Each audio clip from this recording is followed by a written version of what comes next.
nós vamos submeter as diversas que fizeram Álvaro Lima, Thaís Bel e Cidade Almeida.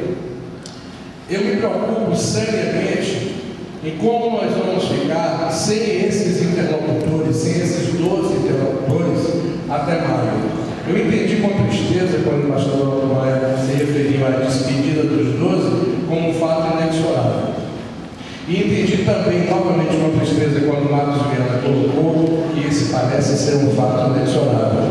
Então eu acho que eu peguei o microfone mais para lamentar que nós não tivéssemos tido talvez a generosidade, a inteligência, a esperteza de permitir que essas 12 pessoas que fizeram um trabalho voluntário e excelente, embora hajam discordâncias quanto a isso, pudessem seguir servindo essa causa até maio, que não fosse negado a eles o direito que não pode ser negado a ninguém de continuar servindo o país, caso eles quiserem vir se candidatar.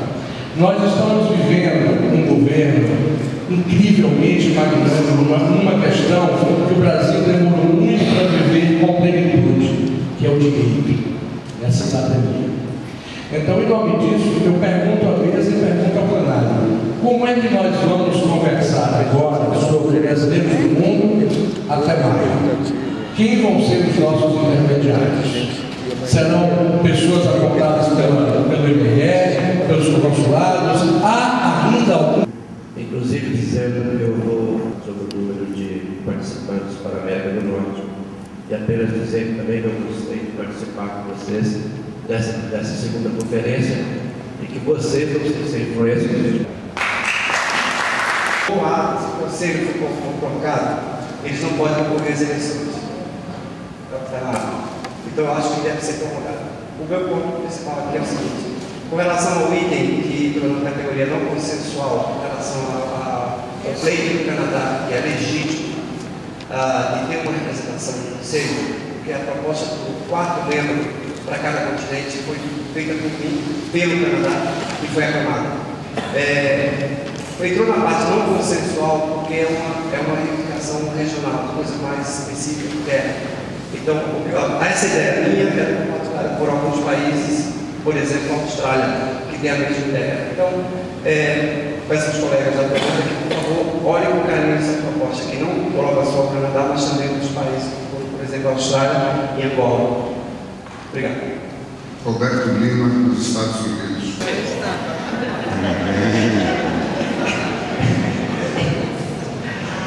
Obrigado.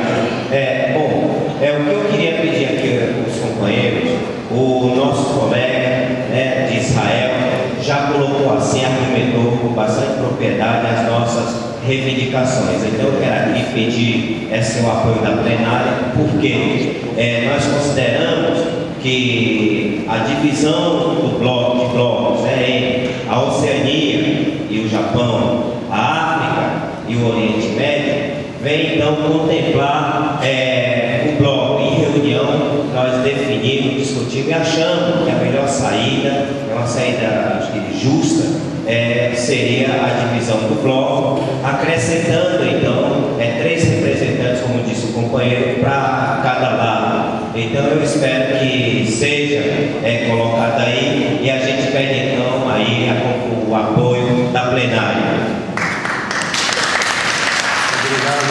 E nós tivemos um debate de alto nível, apaixonado e excitante no sentido inglês da palavra. Claro, consequentemente, nós também temos que agradecer ao embaixador Gelson Fonseca, que nos está fazendo isso, pela condução dos trabalhos, pela sua clareza, paciência, amabilidade e destreza na condução dessa discussão que foi muito acalorada e profunda. A minha observação, na verdade, seria quanto a ata, porque eu gostaria de ver aqui nós seguindo o formato que as atas dos grupos de trabalho foram apresentadas aqui. Porque quando eu estive olhando a ata consolidada do ano passado, ela se apresenta como um cabeçalho e já vai direto há uma lista, né, os temas e uma lista de itens que foram discutidos, mas não diz, não especifica, não discrimina se esses pontos foram discutidos, aprovados e como foram aprovados. Eu estou aqui com aqui em minha mão e assim, eu acho que seria interessante que para a ata dessa reunião, dessa conferência, ela tomasse o formato das atas dos grupos temáticos. Essa é a minha observação. Senhor, A redação, antes de entrar na questão do Conselho Provisório, a questão de redação, eu acho que onde diz que é voto direto, deveria ser individual e direto. Eu acho que é óbvio, mas já que é tão óbvio, não custa acrescentar individual e direto para ficar documentado. Em relação ao Conselho Provisório, acho que talvez eu tenha gerado alguma polêmica. Eu fui uma das pessoas que insisti ou na renúncia ou que não se candidatasse caso a eleição no Conselho chamado permanente, que lógico que não é permanente. Também, se deter a palavras, a gente nunca vai sair do lugar. Mas certamente eu fui uma das pessoas que mais quis pressão para isso. Número 1, esse conselho não era interlocutor e sim organizador da segunda Conferência Brasileiros do Mundo. Eu nunca fui consultado, apesar de na época, agora eu mudei de organização, dirigi uma organização com 4.000 associados. Nenhum dos membros conselheiros me procurou para saber os anseios da comunidade brasileira no exterior, que é o motivo dessa conferência. Eu ouvi nós, porque minha experiência, mas eu não ouvi alguém querer saber dos problemas da faxineira ou da pessoa da obra ou da prostituta, como foi aqui citado. Então, eu acho que esse conselho não era interlocutor, portanto eu não vejo vacância. Ele tinha um papel que foi definido na primeira conferência. Se houve um erro lá, isso não é problema da comunidade. Se houve um erro de definir quais seriam as atribuições do primeiro conselho desse provisório, isso foi lá atrás. Mas as atribuições estavam claras e, de novo, eu não tenho rancor, acho que foram muito bem executadas pela maioria dos membros conselheiros que organizaram essa fantástica conferência, e nós agradecemos. Não é desmerecer o trabalho deles, mas é apenas definir que o trabalho não era de interlocução, e sim de organização desse evento. E para isso eu agradeço. Obrigado.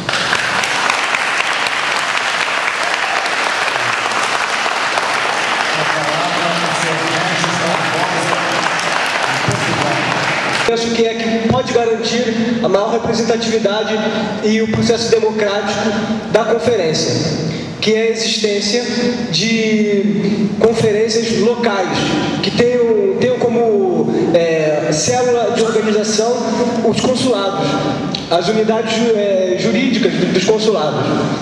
Por outro lado, além dessas conferências locais, a existência de conferências regionais, para que possamos depois conseguir acertar e discutir melhor os anseios de cada uma das comunidades. Por fim, sim, haveria uma conferência como a que há aqui, porque do meu ponto de vista, do ponto de vista dos companheiros do Partido dos Trabalhadores que moram no exterior, o tempo para discussão foi pouco. A gente não tem conseguido discutir bem, nós temos feito as coisas com uma certa pressa. Isso é normal no processo. No entanto, temos que fazer um processo melhor. E a ideia é que seja cada vez melhor discutida, incluindo mais pessoas. Por isso penso que a existência de conferências locais, regionais e, por fim, uma conferência aqui no Brasil com delegados eleitos nessas conferências anteriores é essencial e é extremamente importante. Por outro lado, em relação à vacância do Conselho Provisório, penso que pode ser importante existir um grupo de trabalho com o único efeito de conduzir a eleição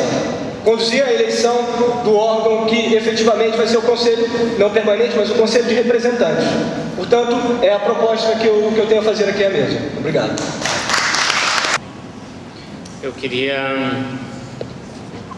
em primeiro lugar, valorizar muito o trabalho que foi feito hoje à tarde por parte da mesa. O embaixador Otto Maia fez questão de referir que nos parlamentos existem as comissões de especialidade, depois as plenárias. Eu acho que se fez um trabalho muito importante hoje à tarde. Eu acho que todos nós nos sentimos numa autêntica comissão de especialidade e muito me apraz de que as propostas todas que saíram estejam sendo discutidas aqui e enfim, para ser integrado num novo sistema de votação e, digamos, nessa representatividade democrática e transparente no futuro Conselho de Representantes, para a gente nunca mais ter que passar pelos espécies de constrangimento que surgiu na última plenária e do primeira conferência. Enfim, porque esse órgão, nós como sabemos, o Conselho Provisório, acabou por ficar também com essa competência limitada devido foi o consenso possível na última conferência, essa grande limitação que era apenas organizar a conferência. Nós queremos mais para o Conselho de Representantes e, nesse sentido, hoje se avança aqui com propostas que vão dar legitimidade para ele. Mas eu queria frisar também duas coisas muito importantes, que é essa proposta dos conselhos locais de cidadania, que também foi aprovada no nosso grupo de trabalho da tarde, com grande consenso, e que é muito importante para a participação das comunidades locais junto dos consulados, as pessoas serem eleitas diretamente, conhecerem poderem se conhecer e poderem ajudar o consulado na sua tarefa, que às vezes é muito difícil de chegar junto das populações. E por fim, também referir a questão das conferências locais, isso apareceu na parte das e para os outros órgãos também que estão saindo daqui. E, enfim, eu acho que a conferência teve um grande contributo hoje à tarde dos movimentos sociais e dos governos, e a gente fez um verdadeiro diálogo. Por isso, agradeço e tenho uma esperança num futuro muito dialogante entre os movimentos sociais e o Estado brasileiro. Muito obrigado. Com a palavra a senhora Mônica Pereira, da Bélgica. Boa tarde. Eu participei das discussões desse grupo sobre a representação política e referi durante as discussões várias vezes o meu desejo de conhecer o conteúdo do texto do projeto que foi encaminhado para a Presidência da República. O senhor embaixador Otto sugeriu-me que eu pusesse esse pedido à plenária para que, enfim, nós pudéssemos, então, ter conhecimento desse texto. Eu estive com o Marco Antônio preparando um projeto que nós expusemos aqui, que está aqui na ata, sobre as atribuições do futuro Conselho, sem que tivesse tido acesso a esse projeto que foi encaminhado à Presidência da República. Então, eu espero que agora a gente possa ler o texto que foi enviado à Presidência, e agradeço ao senhor embaixador Otto por fazê-lo. Depois eu gostaria também de fazer uma sugestão em relação à sistematização das contribuições de todos os convidados à conferência, as contribuições anteriores às discussões, que paralelamente à ata da conferência houvesse também uma espécie de quadro com... Essa minuta, a primeira minuta de decreto foi produzida do âmbito do Conselho Provisório de Representantes. Era uma minuta mais longa, mais detalhada, e por razões que eu desconheço, ela circulou de forma relativamente ampla, e uma opção de pessoas tomaram conhecimento dela. Nenhum problema que tenha tomado conhecimento, mas tomaram conhecimento de uma minuta, de uma versão muito preliminar, que nada tinha de aprovada, de oficializada, de formalizada, podendo dar a impressão de que tinha. Bom, nós no Itamaraty, no intuito de poder atender a um dos uma das reivindicações da carta enviada pelo Conselho Provisório ao Presidente da República, que era de formalizar o Conselho, que nós acreditamos que são uma aspiração coletiva do plenário, da conferência, não apenas do Conselho, nós tomamos a iniciativa no Itamaraty de simplificar ao máximo essa minuta de decreto e de encaminhá-la para análise preliminar à Secretaria-Geral da Presidência da República, que é o órgão próprio de filtragem, de análise, inclusive de redação final de todos os atos a serem assinados pelo Presidente da República. Bom, isso está, inclusive, na presidência. Eu tenho certeza de que se nós solicitarmos a Secretaria-Geral que nos autorizem a colocar essa minuta na internet, em circulação, eu acho que não haverá nenhum problema. Ela ainda não, o exame ainda não chegou a um estágio muito adiantado e isso será possível fazer. Evidentemente que no momento que nós fizermos isso, anunciaremos que a minuta fica à disposição para análise e até sugestões, propostas, assim, uma espécie de audiência pública informal, eletrônica, e darmos alguns meses de prazo para se chegar a um texto que seja do agrado, não sei, a Mônica Pereira poderia nos ajudar depois, a dizer como seria esse processo, como se faria esse processo, como é que juntaria as sugestões, como é que eliminaria coisas, como é que acrescentaria e incorporaria outras, tudo isso. E também com a ressalva final de que o que for produzido por esse processo democrático de consulta, que normalmente leva alguns meses, haverá de passar pelo crivo da presidência. Eu mesmo já exerci esse tipo de atividade no Planalto e sei que existem critérios, existem fórmulas. O presidente não assina qualquer tipo de texto que lhe é submetido pelo correio. Possamos dar para continuar o trabalho ali na Espanha. Tenho uma mensagem dos brasileiros, a qual represento através da Associação Meu Caminho, que são mais de 1.340 brasileiros. Uma mensagem para o presidente Lula, que ficamos muito contentes pelo fato de que o Brasil tenha ganhado uma grande vitória, queremos dizer assim, por trazer os Jogos Olímpicos aqui para o Rio de Janeiro. E em função disso, houve muitas festas, muitas alegrias, e que o presidente Lula possa participar do programa. Tenho uma pergunta para você, porque os brasileiros gostariam de perguntar ao nosso presidente também. Queremos comunicar que não participei da mesa de debates do tema com relação ao recadastramento eleitoral, e é um desejo dos brasileiros que representam que haja uma ampla divulgação com instruções claras, que haja também nos consulados recursos para que possa ser feito este recadastramento, que possam ser utilizadas as associações ali já existentes e que nós possamos fazer uma ampla divulgação e um trabalho bem feito através dos consulados itinerantes. Os brasileiros desejam recadastrar-se, desejam participar do processo político brasileiro e queremos voltar para a presidência da República.